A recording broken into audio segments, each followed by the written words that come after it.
if there is something in your life, and we acknowledge as we see you, we know you are doing extremely well, you are living good lives. Comparatively speaking, as you look around other humans, you're doing fine. But comparatively speaking, with what you could be doing, you are living mediocrity. Compared to what you could be doing, you are scantily beginning to discover the excellence that this time-space reality holds for you. You have not even begun to tap in to the vibrational escrow that you have personally amassed here in this physical life experience.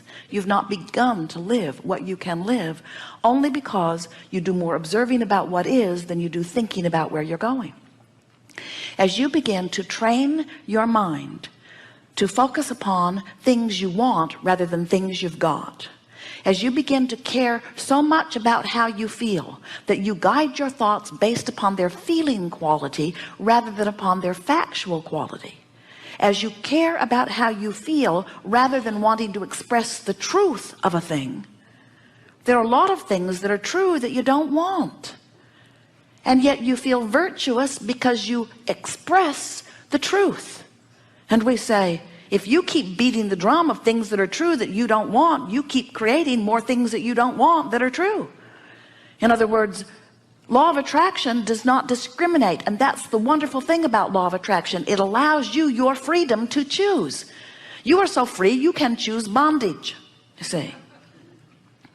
And so as you begin to understand that this powerful law of attraction is always consistent, and you begin to watch its evidence in your experience, when something happens that is wonderful, acknowledge that as it happens it feels like this, and leading up to it you felt the same, and then announce to yourself and anybody else who is listening and interested, I did that.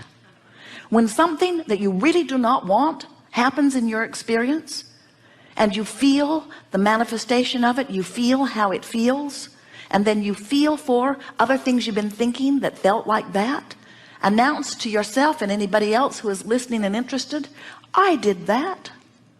And as you begin to show yourself that you have control over what manifests because you recognize the thoughts that led up to it.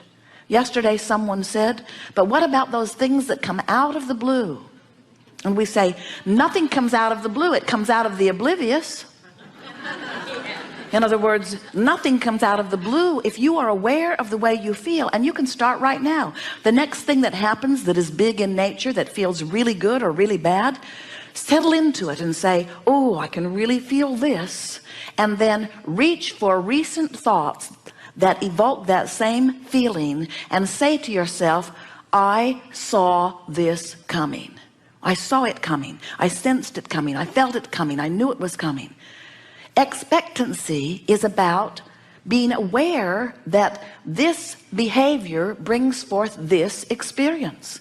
And we want you to begin to expect the manifestations that come from the patterns of thought, because that's how all things are created. Do you know that before there is anything, before there is what you call manifestation, there is strong, long, steady thought, consistent thought about it.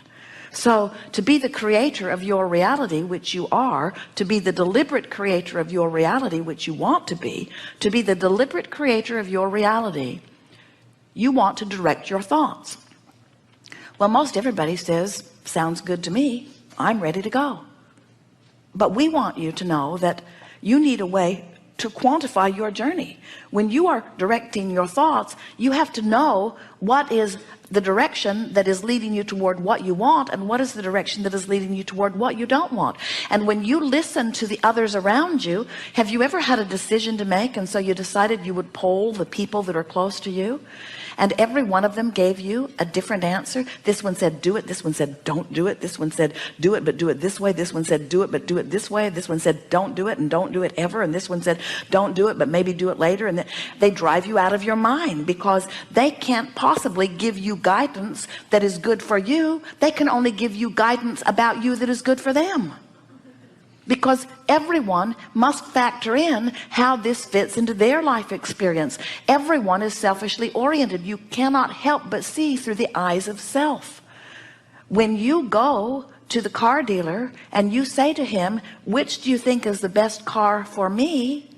He will tell you which is the best car for him to sell to you. He doesn't have the ability to factor in all of the things that you've been living that have made you know specifically what you want. If you leave it to him, he'll sell you what works best for him every single time. When you go to the doctor or the dentist or to anyone who has something that they are offering to you, they cannot help but factor in their relationship with you as they are counseling you. And that is not a bad thing at all. And we certainly do not mean that they are not well-meaning in their effort to assist you.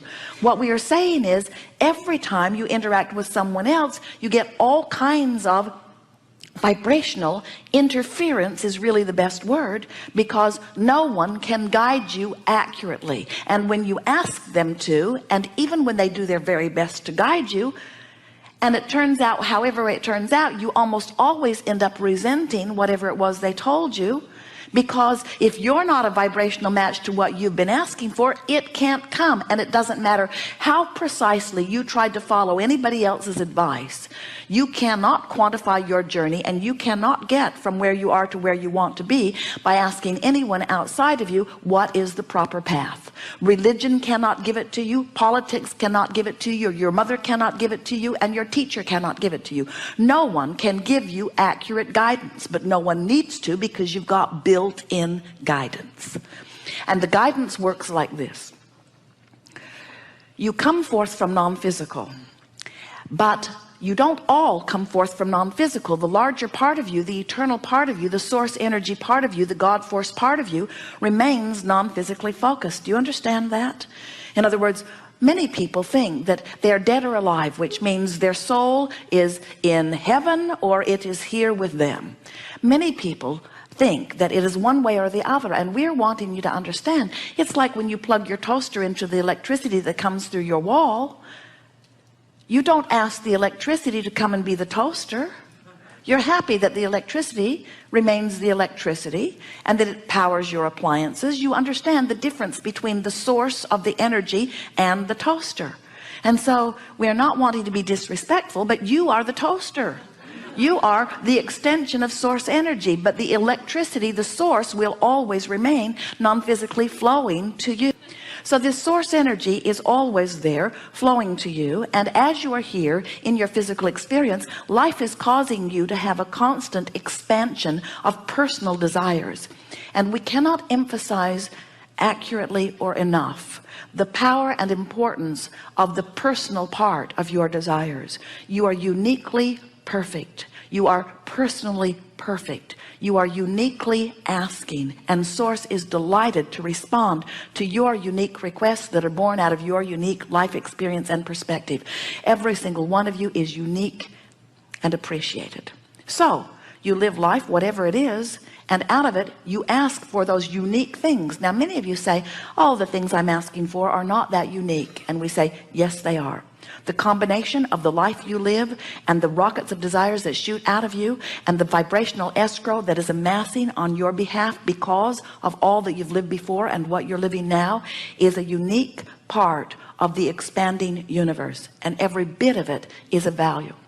So you are uniquely asking, and your source energy is now standing in vibrational alignment with what you have asked for. Because when you are having exposure to an experience and you know what you don't want, source energy does not turn its attention to what you do not want. But in the moment that what is wanted is born out of that, source energy gives that its undivided attention. And that's why the expansion of the universe and the evolution of all species is so assured.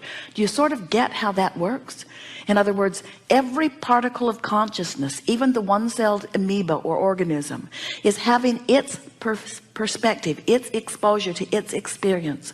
And as it is having its exposure to its experience, it is giving birth to improved preferences. And so because source energy turns its undivided attention then to what is being asked for, then you in your human form have done what you said you would do. You've come forth like pioneers, and you've carved out something that would be even better. And the larger part of the source energy turns its undivided attention to that improvement, and the expanded universe moves on. That's why no matter what Al Gore says about global warming, and no matter what anybody else is saying about what's going on as they look at a pocket here and a pocket here and a pocket here of things that are not to their liking in the moment, no matter what any of them say from their very narrow human close-up perspective of what's going on here on this planet, because when something that you see that you do not like causes you to launch a rocket of desire, and because source energy, the energy that creates worlds, turns its undivided attention to what you are now asking for, you have to know that even as you're beating the drum and fearing global warming, that you're asking for improvement, and source is flowing with the improvement. So life must continue to get better on this planet. Do you know that it is at the best it has ever been and improving? How you look at what is now out on the leading edge and call it declining when it is expanding and improving can only be because you're looking through the narrow eyes of human perspective that are in this moment beating the drum of lack in some way, and you've disconnected yourself from the view of broader perspective. You are magnificent beings, and we love you very much, and what you add to the evolution of all that is enormous. But you have not yet, from your human perspective, figured out how to scrape enough dirt together to launch another Earth into orbit. You don't know what you're doing relative to things that are world nature. Global warming is not a factor that need concern you. This Earth is expanding and evolving and improving. It is not shrinking and disintegrating and declining. It is not. Life is eternal, and your balanced Earth is in good stead. Worry not about it. But it's not wrong for you to explore your Earth and see things that are of concern to you. That's what you said you would do.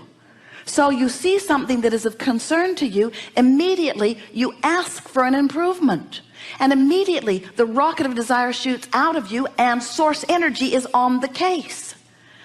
But when you watch global warming, when you beat the drum of it, you hold yourself with millions of others in vibrational difference or resistance to the improvement that you've asked for. So then you have to croak before you let your planet receive the benefit that you have asked for. And it does not need to be that way. In other words, you don't have to wait until the next generation in order to reap the benefit of what this generation is asking for. You can have it right here and now. In fact, you don't even have to wait for anybody else to figure it out. You can have it right now, and you can tell by the way you feel whether you are having it right now or not. So now we've come down to a very big topic, and it's a topic that a lot of people would disagree with, and we certainly understand where they would be coming from.